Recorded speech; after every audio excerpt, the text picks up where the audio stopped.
study of societal issues, I welcome all of you here today. For almost 4 decades, UC Berkeley graduate students from multiple departments and diverse backgrounds who are engaged in research on inequality and social change have relied on the financial support, the office space, training seminars, and one-on-one mentoring provided by the Graduate Fellows Program, which is an interdisciplinary, intergenerational, and inclusive community of scholars. Each year, the Graduate Fellows organize public events featuring social change scholars. Today, we are honored with the presence of Professor Pox Piven.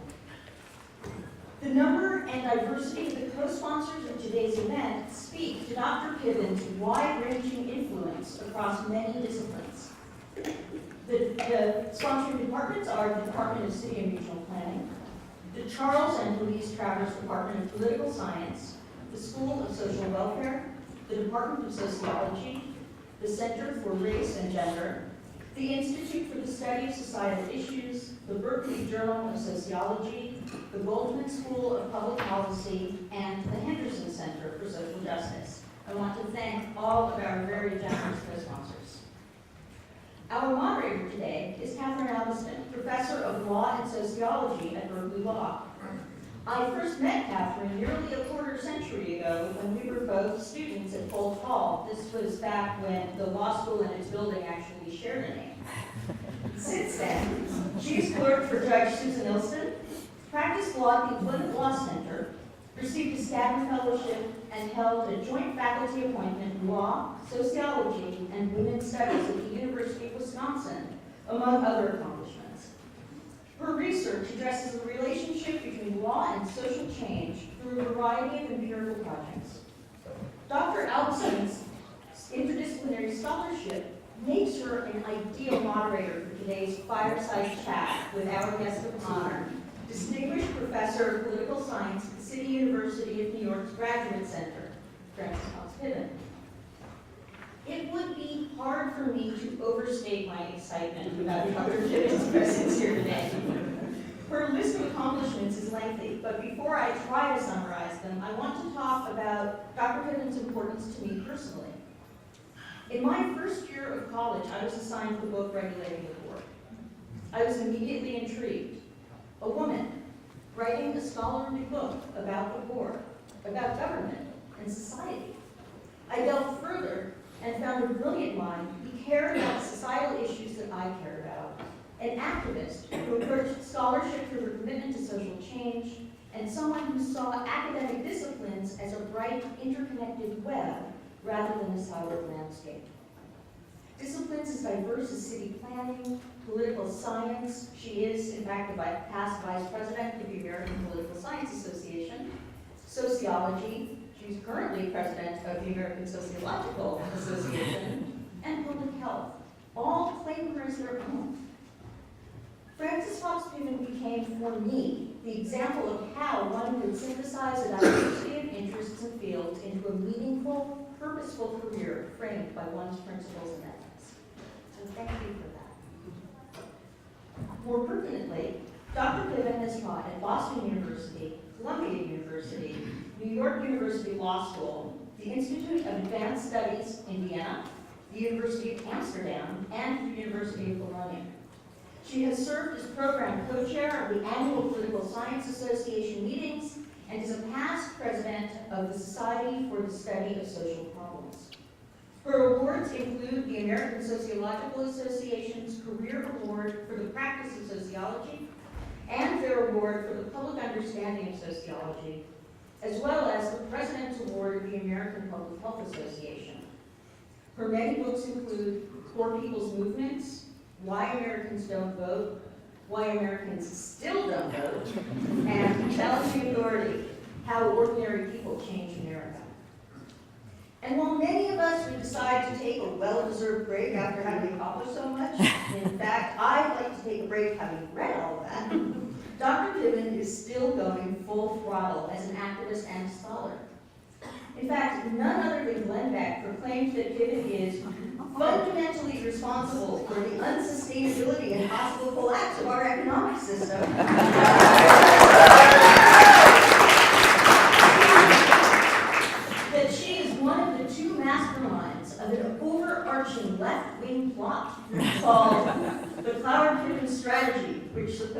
engineered the financial crisis of 2008, healthcare reform, and Obama's election, among other world historical events. The rest of us can only hope to be such agents of transformation. Please join me in welcoming Frances Pox Piven.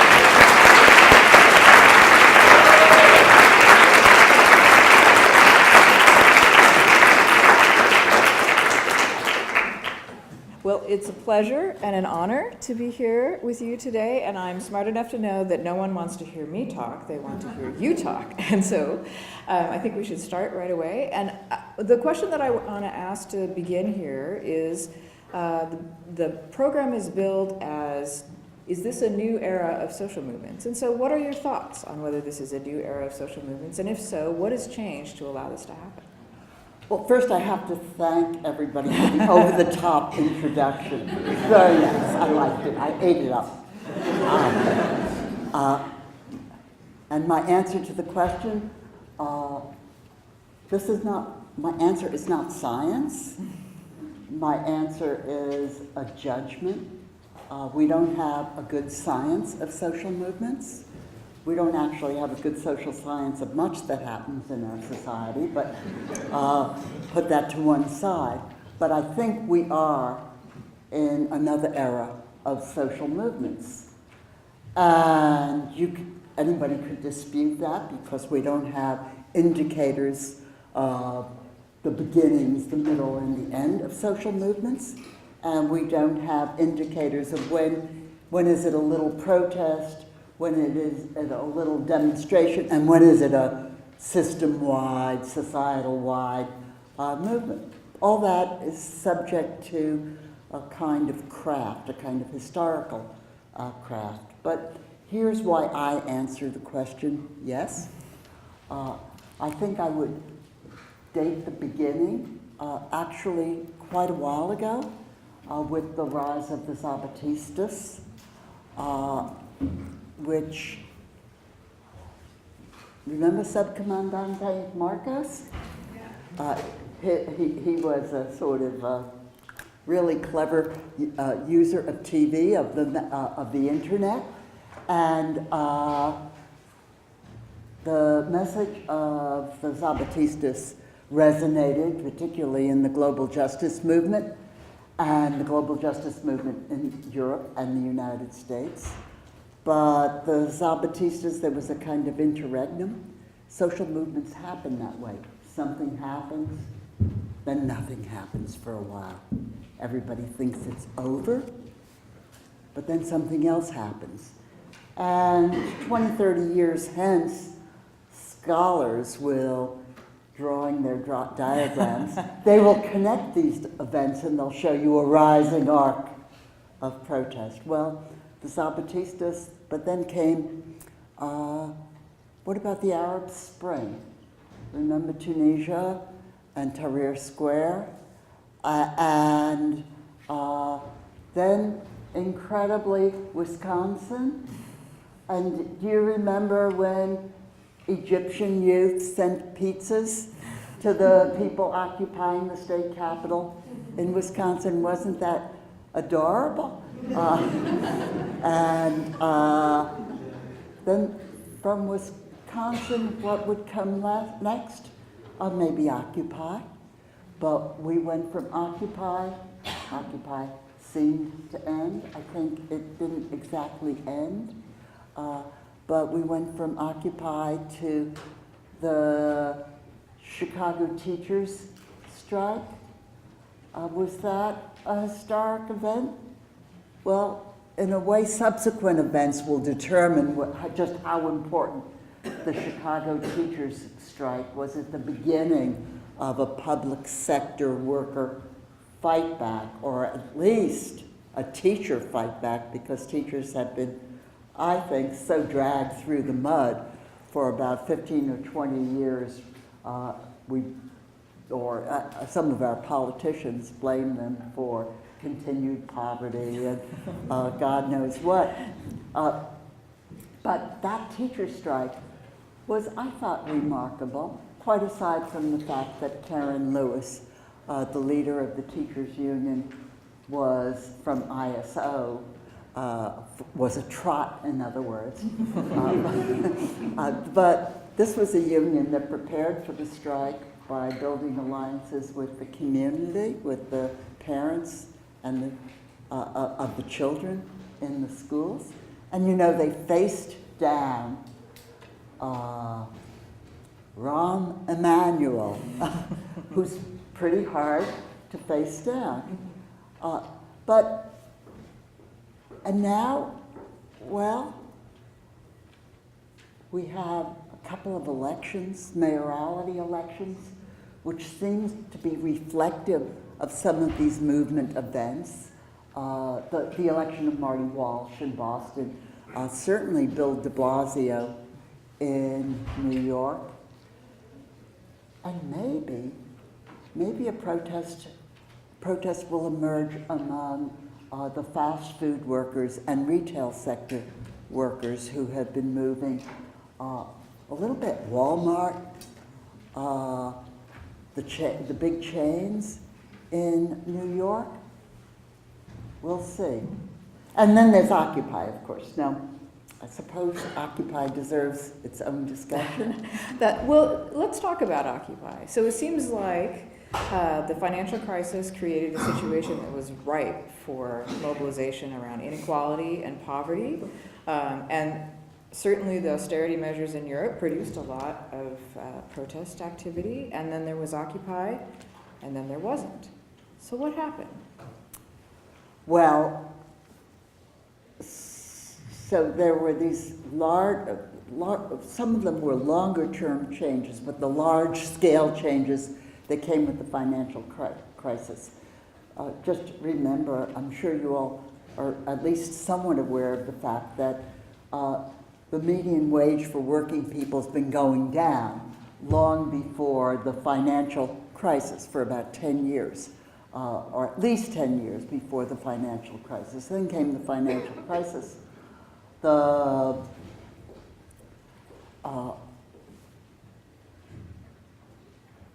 bailout of the banks and the rather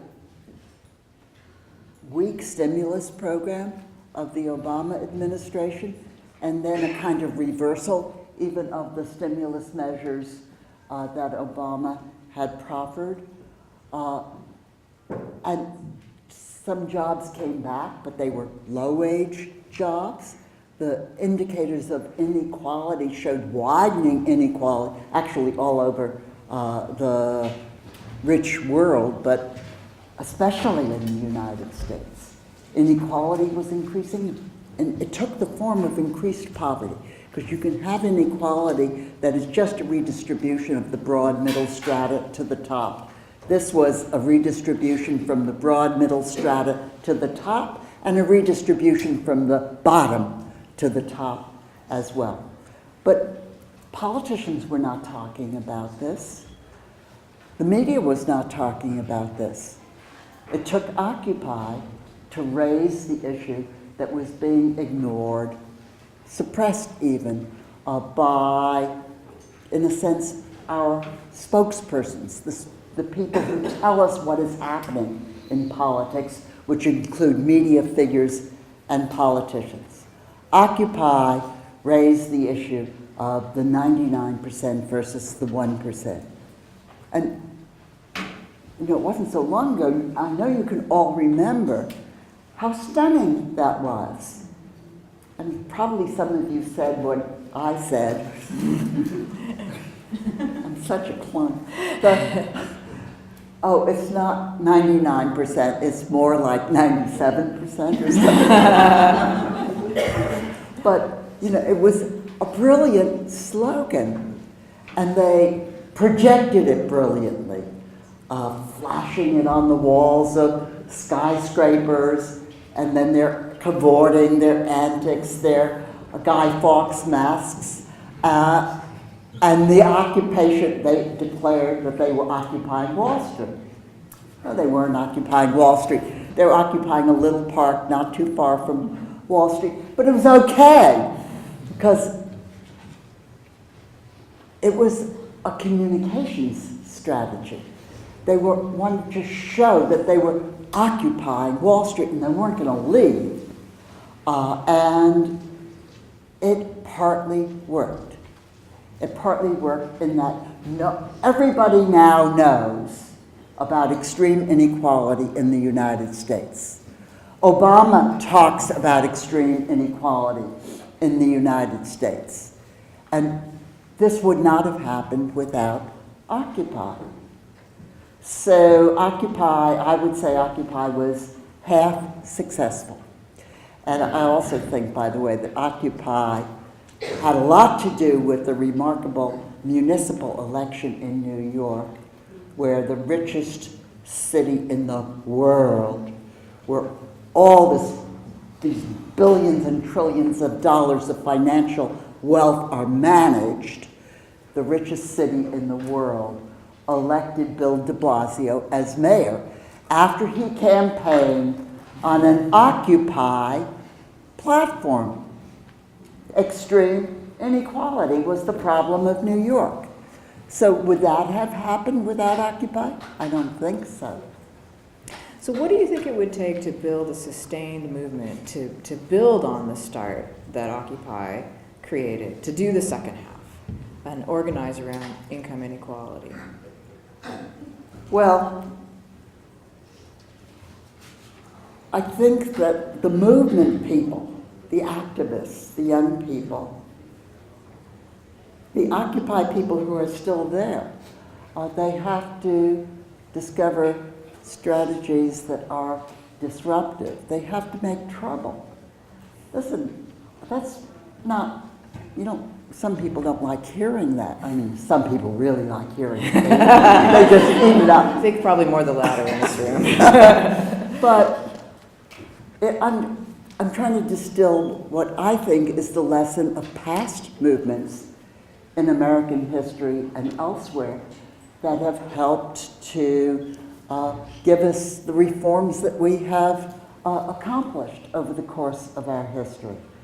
Movements make an impact when they make trouble for the institutions in our society. Now, how do they do that? Well, they do that because, we live in a tightly integrated society where everybody plays a role. You go to work each day, you obey the traffic directions, you take your kid to school, you sit at your desk, you do what the boss says, or you at least pretend you're doing what the boss says, or you go to your home room in school, you come home, you pay the bills. You play the variety of roles that you have in the institutions which are our society. These institutions are organized webs of cooperation. But these institutions also give people a kind of power, which is latent most of the time. Because things don't work if people don't do what they're supposed to do when they go to school, when they go to work, when they come home and pay the bills. If people suddenly refuse, things break down.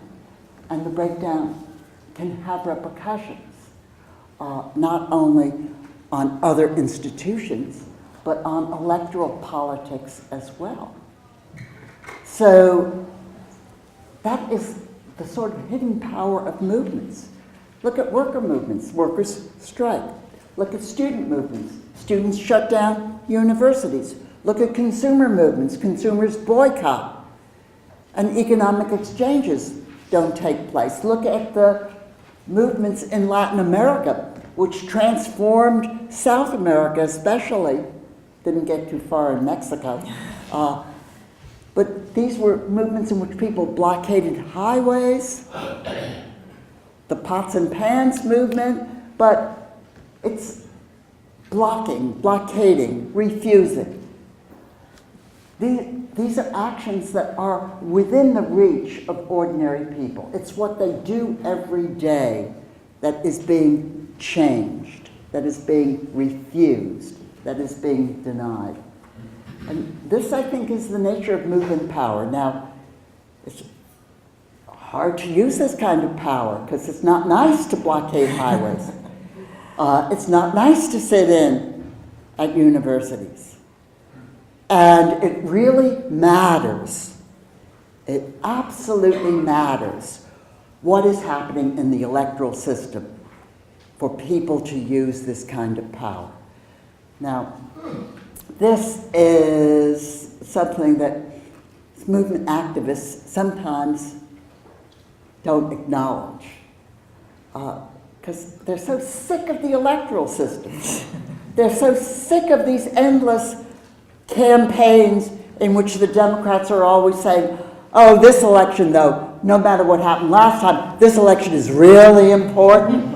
If we don't win this election, we're going to lose 2 Supreme Court justices or 3 Supreme Court justices, and we're going to lose, this time we could lose the Senate. And then we'll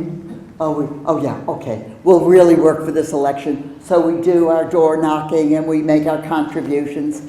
And of course, the son of a bitch isn't any better than the last president.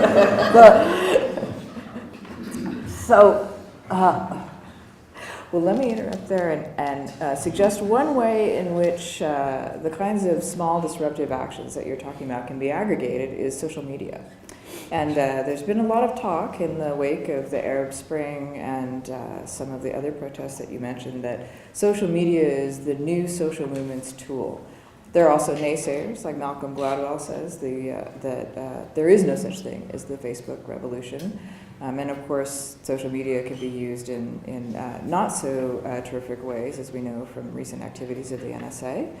So how do we take hold of this new technological tool and move it in a progressive direction? And how can it be a tool for the kinds of disruptive politics that maybe can change situations? Well, it's a new arena, and the ideas that come to my mind in answer to your query are a little bit alarming, scary. I think that the hackers showed one way of trying to use social media for movement ends, to fuel movements and to increase their impact. Wasn't there a denial of service attack by hackers in connection with Seattle? Mm-hmm.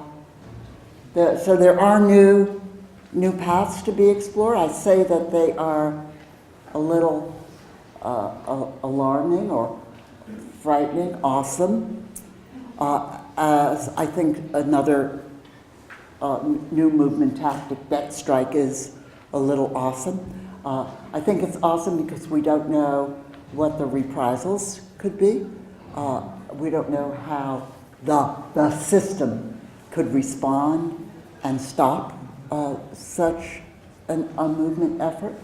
But the classical way in which people who don't have a lot of the usual power resources, who can't hire lobbyists or hire lawyers or hire media firms, the classical way in which people at the bottom make an imprint on a contemporary complex society is through this kind of mass defiance of the norms which govern their contributions to institutions of social and economic and political cooperation. So I have to take a break because I was given a card to tell you that you too may ask questions if you write it on a card and pass it to the end of the aisle. So that's your chance. Think of your question. So since you mentioned lawyers and since I am a recovering lawyer, I thought that perhaps this would be my opportunity to say, is there a role for lawyers in social movements? And if so, what is it? Well, to answer that question as a beginning answer, and I'd like to hear your answer, I would go back to the role of lawyers in the movements of the 1960s. And I would point to two very noble roles that lawyers played in the movements of the 1960s, the twin movements, I would say, the Southern Civil Rights Movement, which got but first a boost in the first place from the Brown decision, which reflected a long, painfully prepared litigation by Thurgood Marshall and others.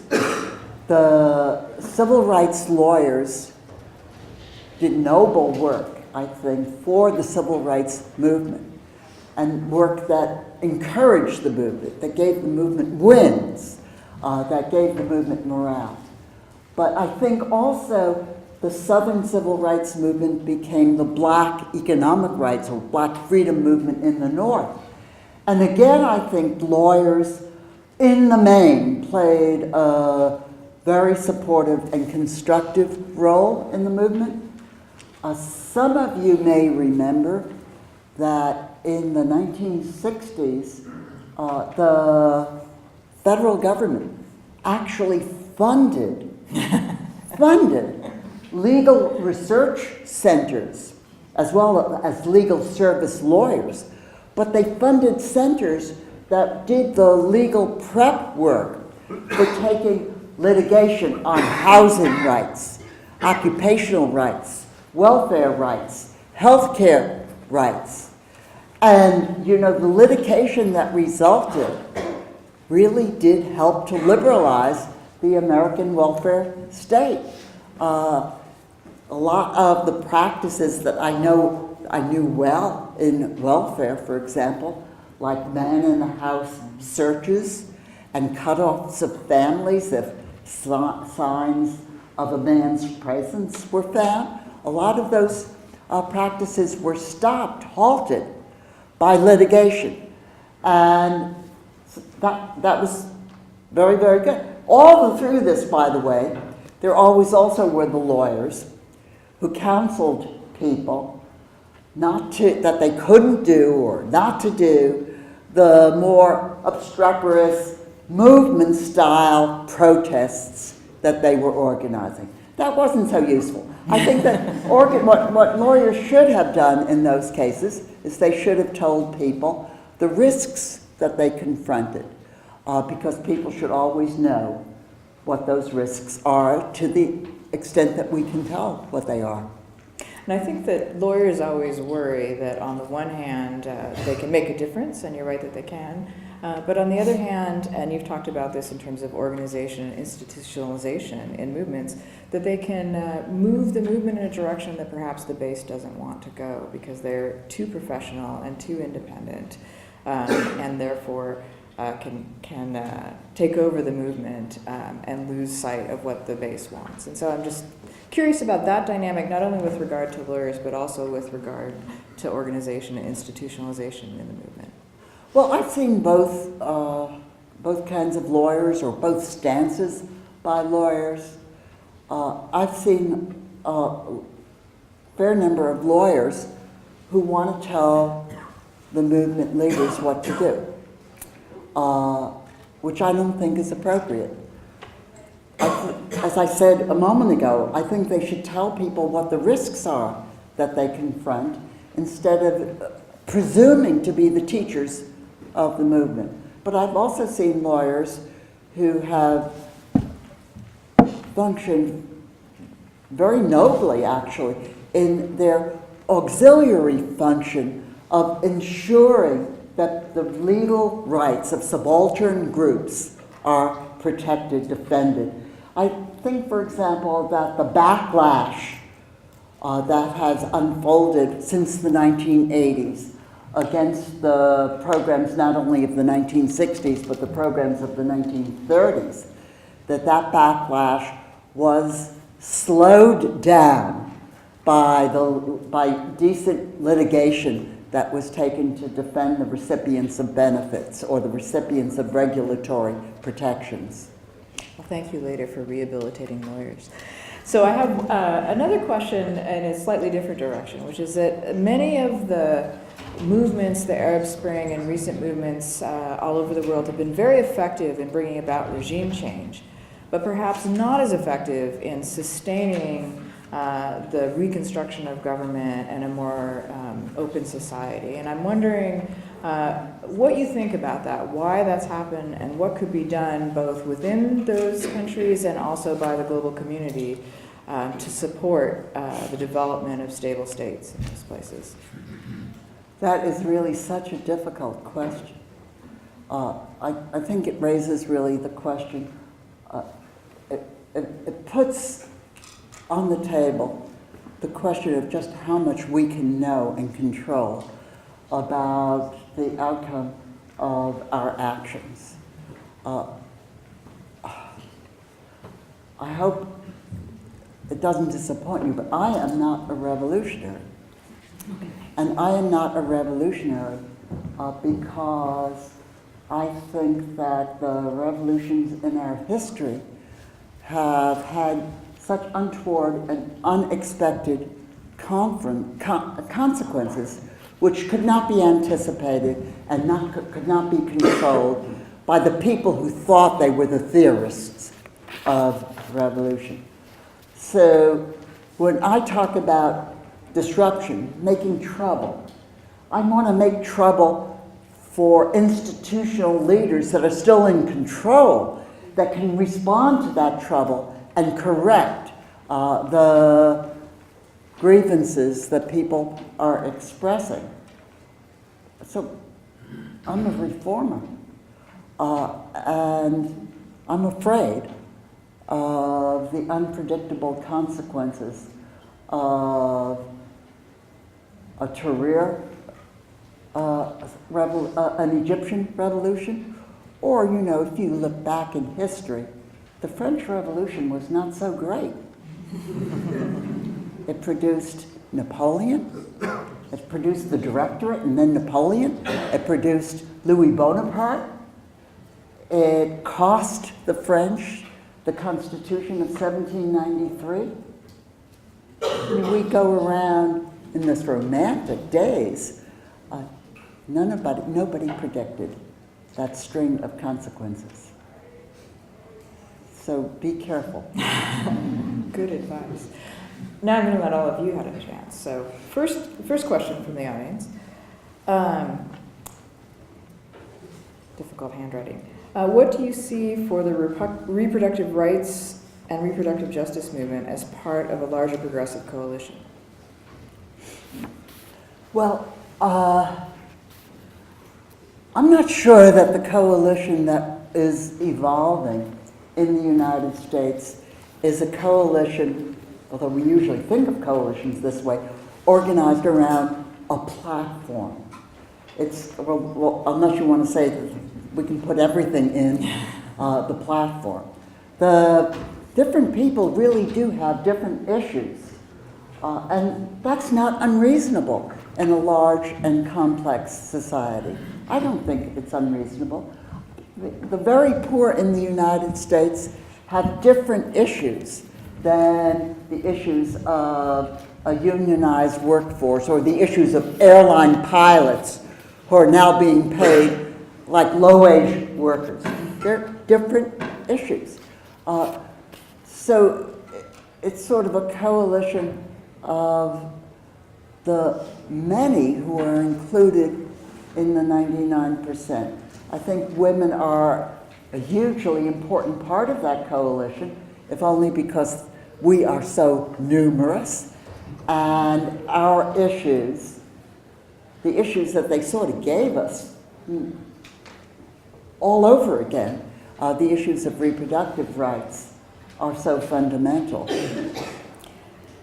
With the exception of the Chicago teachers, why do you think today's labor movement so often avoids disruptive action, even as it faces existential threats? Well, you know the answer to that, don't you?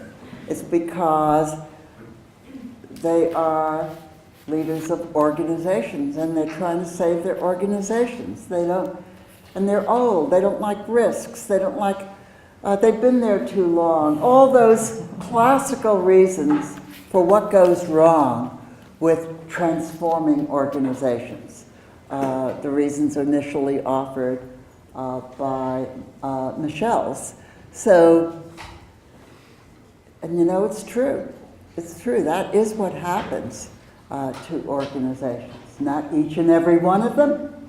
The old United Electrical Workers performed brilliantly when the workers of the Republic Door and Window Company decided to sit in their plant when they learned that they were removing the equipment to Mexico.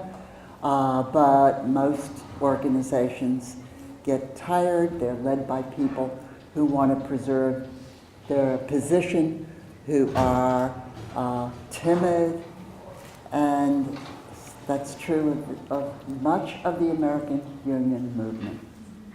So if you're part of an organization like that and you don't want it to happen, what can we do? You form a caucus.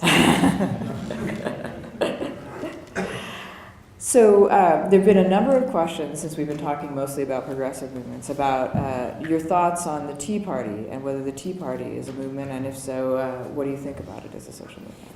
Well, yeah, it's partly a movement and it's partly a propaganda ploy. I mean, it's both. Actually, most movements are more than one thing. It's a movement of, let's say first, who they are. We know who they are demographically. They are older people. 93% of them are white. They report very little economic hardship, and that's because they are more affluent on average than the rest of the American population. They are older people who I think feel that this is such a classical pattern, who are threatened by change in American society, demographic change. They're losing their premier role in American politics. Older white people were very, very important in American electoral politics, for example. It's not going to be the case anymore. And the cultural changes that are the result of the rise of youth and also the rise of minorities are also very threatening to this group. So in that sense, this is an authentic movement. They want to take it back, take it back. That's what they yell at their rallies. But there's a sense in which it's not so authentic because it would not have played the very important role that it has played in American electoral politics had it not been for the political operatives who were encouraging the Tea Party, who were encouraging media attention to the Tea Party, groups like Americans for Prosperity. That's not a movement organization. That's an organization of right-wing political operatives. So it's both, but there's a considerable overlap between the constituency of the Tea Party and the constituency of earlier right-wing movements over the last 30 or 40 years, from the militia to the Patriots to the John Birchers. They aren't exactly the same, but there is an overlap. We have a right-wing cultural tradition in the United States. You didn't know that? So here's a question asking your thoughts on the pros and cons of the identity politics in social movements. I'm not sure if that's meant as a contrast to new social movements as opposed to the older social movements built around class. Well, I don't know of a movement that didn't practice identity politics, to tell you the truth. I mean, class-based movements also practiced identity politics. What is a worker identity? So, I mean, in a way, it's a distinction that I'm not sure it has a difference. That's part of my answer. The other part of my answer is that I don't think the women's movement or the gay liberation movement were just identity movements. They were movements with real material issues, real material demands. I don't see that much difference in that respect from worker movements Black movement is an identity movement. That seems to me unreasonable to try to reduce it in that way. It's much more than identity movement, but it couldn't be a movement without an identity component. So many questions want to return to the question of Occupy. So this one suggests, yes, mass disruption, but Occupy participants were quite willing to be disruptive. So wasn't the shortcoming so far the difficulty in mobilizing a larger social base to also take action? And I'll add a little piece to that, which is, and wasn't part of the difficulty not so much diagnosing the problem as coming up with a solution to demand? Well, I don't think so, but let me go back to the first assertion that Occupy was indeed disruptive. I don't think that's what I mean by disruption. Occupy was noisy. Occupy was sometimes inconvenient, but mostly Occupy was not disruptive. What did it shut down? What? Port of Oakland. Oh, here, but this was very limited. This really was very limited. There were occupations across the country. Nowhere did Occupy shut anything down, except on the West Coast in Oakland.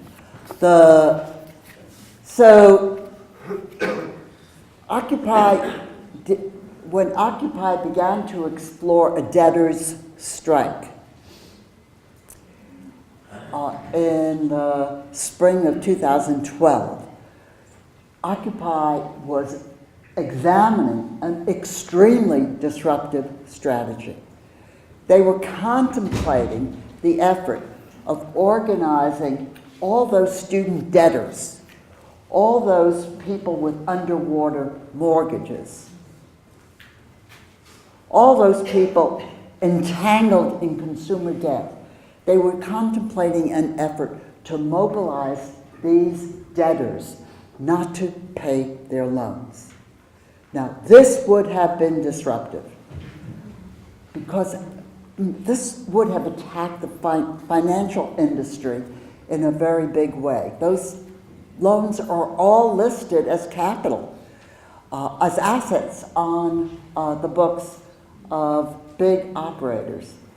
But that was also very difficult to do. It was a very frightening kind of strategy for that reason, because not only did it mean that you would have to somehow overcome the shame that our society inculcates in people who don't pay their debts, deadbeats. Not only would you have to overcome that shame, but which probably could be done, after all sorts of other kinds of shame, like applying for welfare, have been overcome by movements. But you would have to also defend people against the reprisals that are possible for people who don't pay their debts, wage garnishment, for example, or bad credit ratings. And then, of course, the organizers of such a strategy would be subject to much more serious reprisals.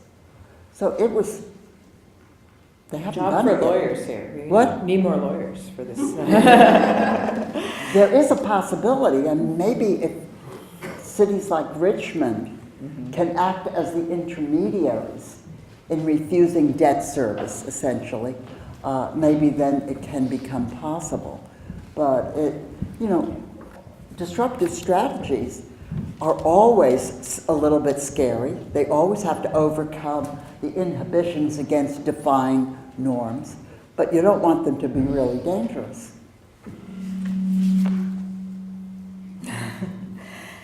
This is a question close to, I think, many of your hearts out there.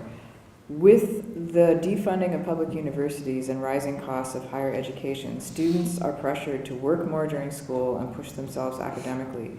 Given these pressures, what advice do you have for us in still staying focused on broader movements for change, and what would you like to see us most involved in? I just got to tell you, and you'll do it, huh? Hey, it's worth a try. Listen, everybody's busy.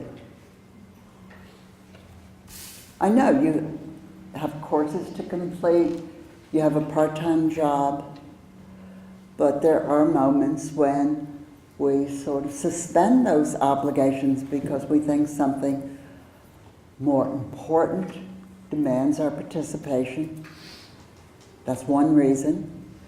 But the other reason is that there really is a kind of joy in participation in movements that is not available in any other way, I don't think. There is a joy in the collective effort to make an imprint on your world and on your society. And your choice.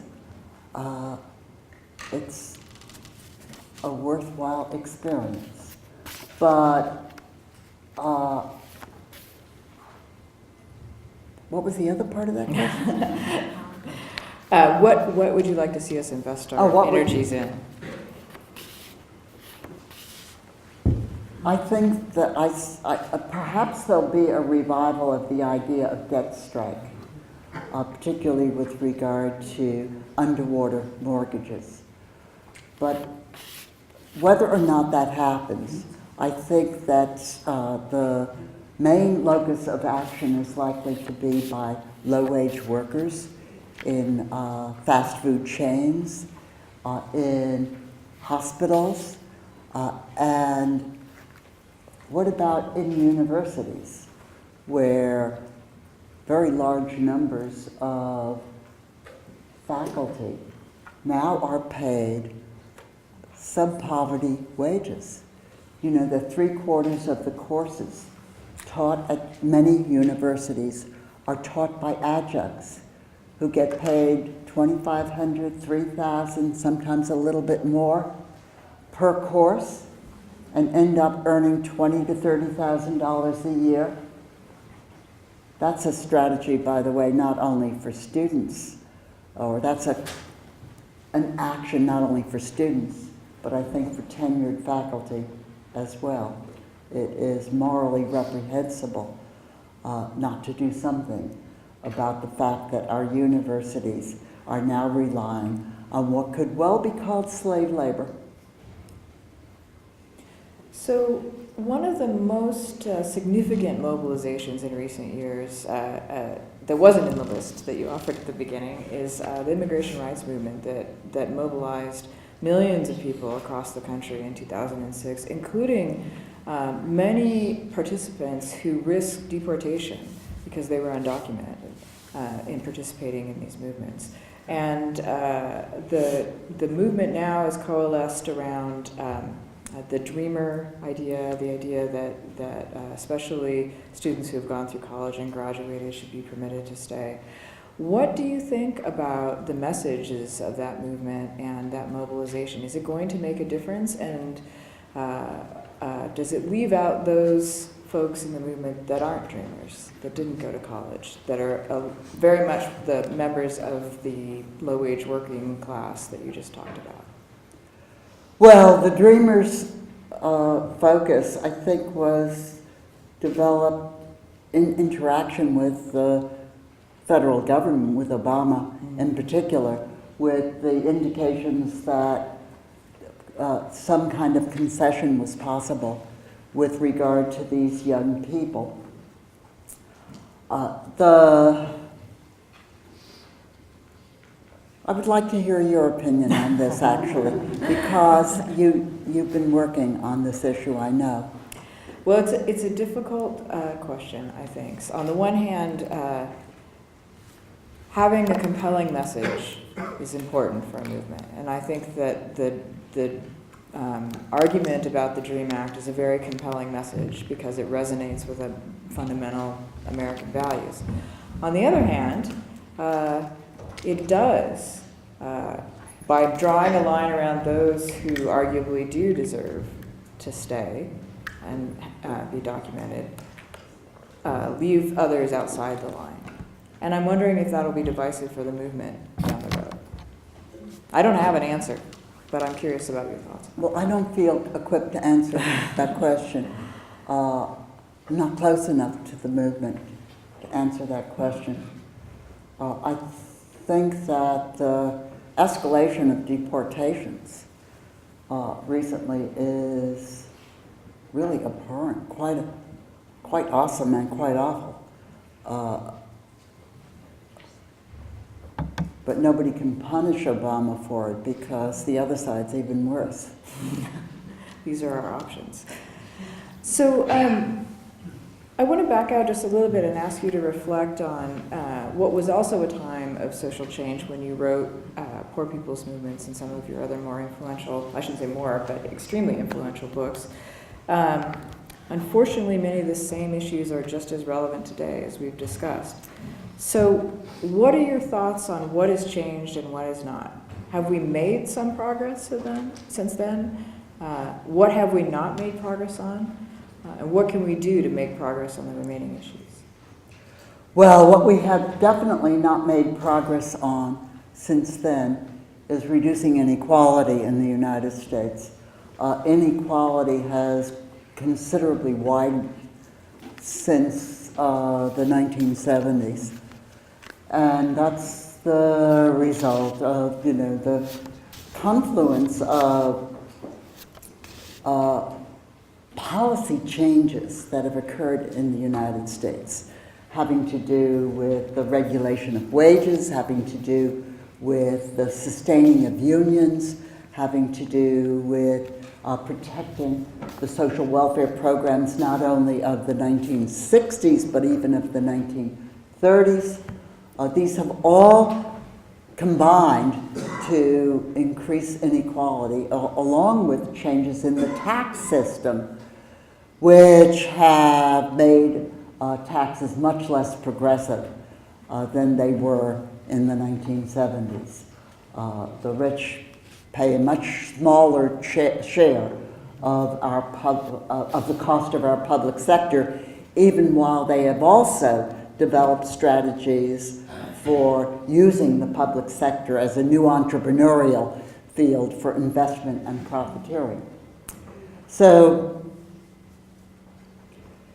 in that sense, we've lost ground since the 1970s.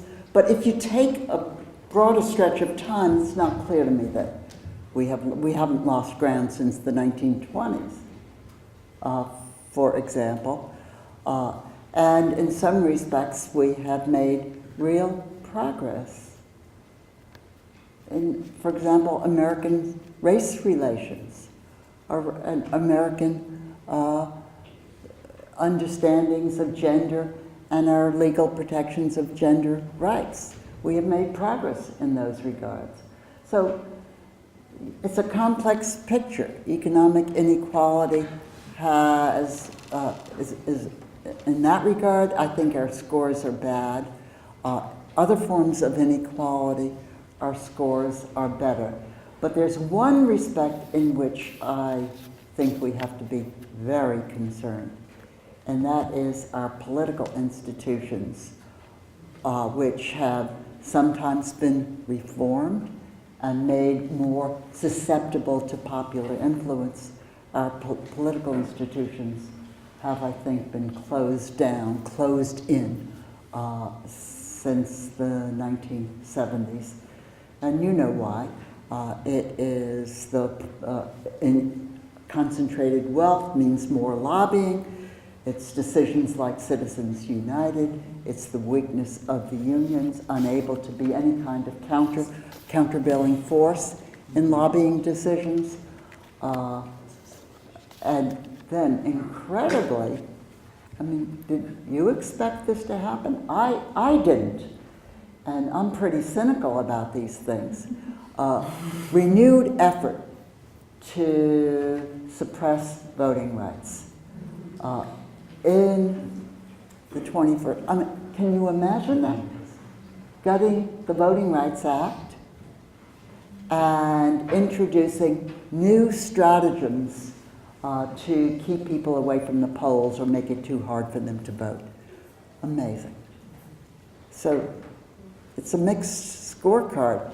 I don't think that if there weren't reservoirs of popular resistance that we would have done as well as we have done in the face of the neoliberal business-led campaign to roll back the New Deal and the Great Society.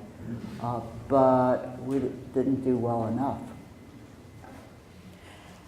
So I want to ask a slightly more personal question, and several people have raised this.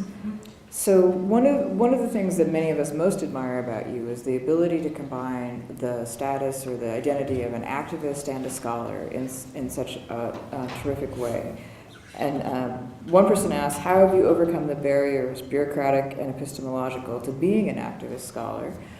More simply, what are your secrets? And what advice would you give all of the young scholar activists, and maybe include myself, not so young scholar activists sitting in the audience? Well, I was lucky that was part of, I entered the university in the latter half of the 1960s. I entered the academia. The universities were expanding, and at the same time, they were being forced to respond to many of the issues raised by the student movement in the 1960s. It was a good time to try to get a foothold in the universities. That was not due to anything about me. But I do think there are some things I can distill from my experience, and just sort of from watching my colleagues, including my younger colleagues. If you want to have a university position, you want to be a scholar, and you also want to still be an activist, what you have to be wary of is the strength of your activist ties. Because there's no question that you're in the university, that's your occupation. You're going to go there, not every day, but 3 or 4 times a week. And you'll be exposed to all of the influences of your colleagues, of their judgments, of their annual reviews or their periodic reviews of your work, of their consideration of you for promotion or for nomination for this or for that or for the other thing. That's constant. That's all around you. But you said you wanted to be an activist.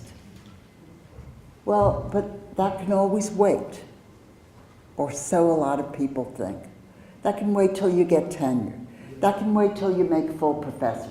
That can wait till you get nominated to be university president, professor number 2, or whatever your university calls them. And over time, your ties to activism become really phony, very desiccated, very brittle, because you're not really working with those people anymore. You're not doing anything for them.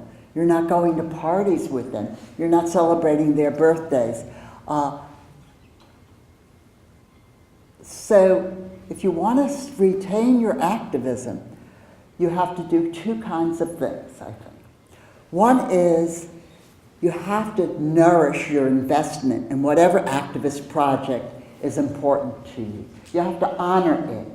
You can't make it always come second or third or fourth. The second kind of thing you have to do is that within the university and within your disciplinary associations, you have to develop the relationships, the caucuses, the journals that will protect you from less activist colleagues who are. And you should do that. Anyway, everybody should have comrades and friends and things like that, but it doesn't happen automatically. You have to search out the sort of common souls, the people who share commitments with you in the university circles, in the sociology or planning or political science circles where you go for annual conventions. You have to pay attention to the dissident journals in your field. You know, they still get counted in your tenure review because they're peer reviewed. And you want to publish, don't you? Sure. Is that an answer? I think it's a pretty good one, actually. So let me ask a slightly broader question, which is that not everyone will go on to be an academic, but many more will go on to be activists. What advice do you have for activists or soon-to-be activists or already activists that want to go out and make a difference? What experience should they seek out? What skills should they learn? Where should they seek out opportunities to figure out how one does this in the changing world that you've described? That's a hard question because there's no one answer. The end. There are 150 answers to that question. It depends on what you care about, what's dear to you, what makes you come alive. You want to, activism, even though old activists always pose, or they tend to pose as martyrs. Not true. Not true. I always loved Howard Zinn because he never lied. He always made it clear that he had had a wonderful life, because he did have a wonderful life. And activism can give you a wonderful life. What activists do is it gives you friends, it gives you the thrill of going on marches and other activist expeditions. It gives you the thrill of winning. It gives you the experience of sharing solace with your comrades when you lose. It gives you the experience of helping people. It gives you the experience of making a difference, seeing something change that goes beyond, what you made for dinner, seeing an institution change, having a victory. So, but you've got to figure out what kinds of changes mean the most to you, and you've also got to figure out where you can make the most contribution. I can make certain kinds of contributions. Catherine here is a lawyer. She can make different kinds of contributions.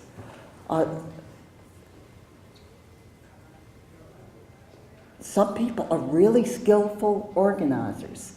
They know how to talk to people. All my life, I've wanted to be a great organizer. I wanted to be the kind of person who can buttonhole hospital workers and persuade them to join the union. I can't bring myself to do that. I really can't, because for me, it's just too, I'm not a hospital worker. It doesn't seem, in some sort of very elemental way, it doesn't seem right to me to ask other people to do what I'm not in a position to do myself. I'm not going to go on strike as a hospital worker because I'm not a hospital worker. But I know a lot of organizers who can do that and be honest doing it. So I should find something else to do, and I have found other things to do, although I've always admired organizers. I've been so envious of them. So you have to find out what you do well and love to do with the people that you like to do it with, because that's the only thing that will keep you working and will cement your allegiance, your solidarity to the project, because it has to be good for you too. And since you brought up organizing, I want to come back to a question in my stack, which is many folks watch with dismay the sort of demise of unions in this country. And part of it has to do with the restructuring of the labor force into much more contingent labor, independent contractors, professions, well, jobs that are difficult to organize. What would it take to revitalize the labor movement in this country? How is it going to have to shift and change with the new economy in which jobs don't look like the factory jobs of the past? I think it's been very hard for the labor movement to adjust, but I also think that sort of the implication of your question is that the changes that have decimated the labor movement are maybe in the main external, the rise of neoliberalism, and which means the outsourcing of better paid manufacturing jobs to low paid areas of the world, and the rise in this country of the service sector. That has been a blow to American unions. But notice that Canadian unions are way, way stronger than American unions. They have lost a little bit since their heyday, but nothing like American unions, which are now about 6.5% of the labor force. So part of the answer to the question has to be the unions themselves, I think. And here I think that the American unions, and I think that union leadership has shown some knowledge about this, have been hurt by their own racism and xenophobia, so that they were slow to organize African Americans and Latinos and other immigrant groups, or to organize them vigorously. They were slow to reach out, for example, to new kinds of occupations like the car service drivers or the, not new, the domestic workers. They sort of waited for those groups to come to them. But it's also the case, I think, that American union leadership has been too inclined to work to protect itself and its own position in a declining organizational landscape. And this also has hurt the unions, so that you look back to the 1970s and the way in which the national meat packers treated local P9 in the meatpacking insurgency. The unions have not performed nobly under bad circumstances, true, but the unions had not been have contributed to the consequences of the bad circumstances. Moreover, and this I think is perhaps the most important point, I think we need new union organizing strategies. And I think that unions based in manufacturing, which was the case of American unions, have been slow to develop those strategies. New strategies both for organizing manufacturing workers in a world in which outsourcing is very important, and where there are new opportunities for logistical strikes by unions. But unions have not taken advantage. They haven't been attuned to taking advantage. They haven't been searching for those new strategies, and they have been slow to organize the service sector, slow to organize women, and slow to organize minorities in the service sector. So, and that's a different kind of unionizing too, I think. That has to be much more a union community kind of organizing than unions are accustomed to. So external circumstances have bedeviled the American unions, account for a good deal of the setbacks that have been experienced, but the unions have not had adequate or good fight-back strategies either. So you probably more than most scholar academics have been the subject of backlash and attack. And I'm wondering if you can give those of us who worry about this, should we speak out, some advice on how to handle it gracefully, because you certainly have. Oh, thank you.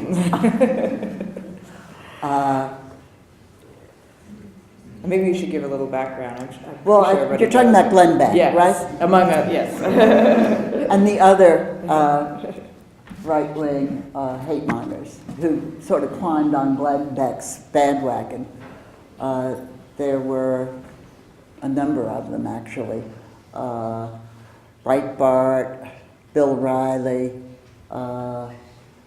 Matthew, what is his name? Anyway, so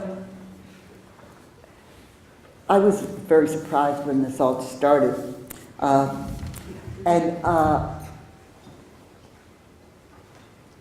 I tried to do two things.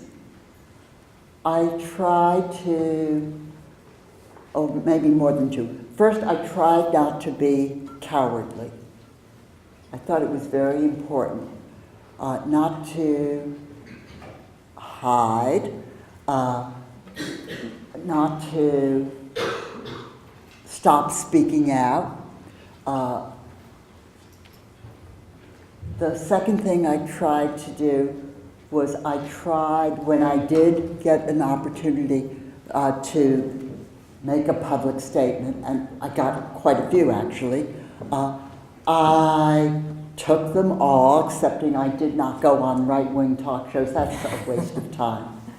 But I took whatever opportunities I was offered to make what I thought were public statements that might matter. I took them and I tried to make those statements about the issues that I thought were implicit in the Glenn Beck attack. And they weren't really attacking me for getting Obama elected in 2000. That was just silly extravagance.